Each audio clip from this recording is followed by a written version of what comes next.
All right, Lori, so here's what you're gonna do. If this cap is not threaded on, so if you turn it and it doesn't come off, it just pops on. Some of them do unscrew, but this particular one just pops off. So usually what I like to do is I just take a pair of needle nose, or you can take a screwdriver and in the same way just kind of push up on it. And then usually the source of your problem is going to be right here.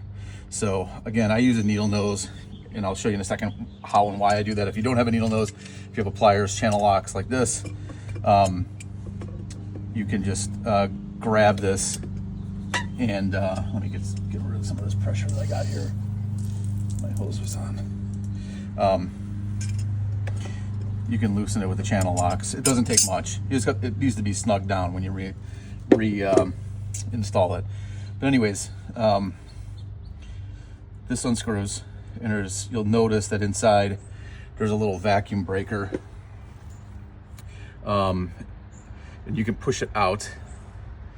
I've got some pipe dope on mine because I've worked on this one before. So there's a little screen on here, keeps the junk out of there, and then this is usually the culprit.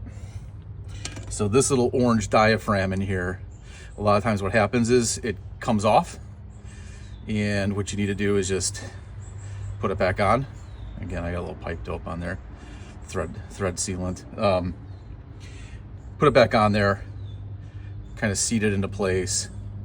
And they make kits to replace this assembly, but usually, like I said, you can just put that thing back where it's supposed to be, drop it back in there, and then put your screen back in.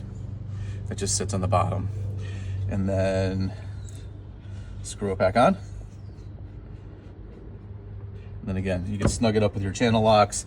I just I take a needle nose and I just put it in there, and I just kind of give it a little tweak like that, and then put the cap back on. Actually, before I put the cap back on, I want to show you something. If you turn the water on, you'll see this pop up.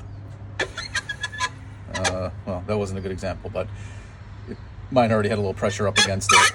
But see if I can get some pressure up here. There, it just popped down. So that's the whole purpose of that. When you turn it back on, it just popped back up. So if that rubber diaphragm is not where it's supposed to be, when it pops up, it'll spray water all over. So there you go.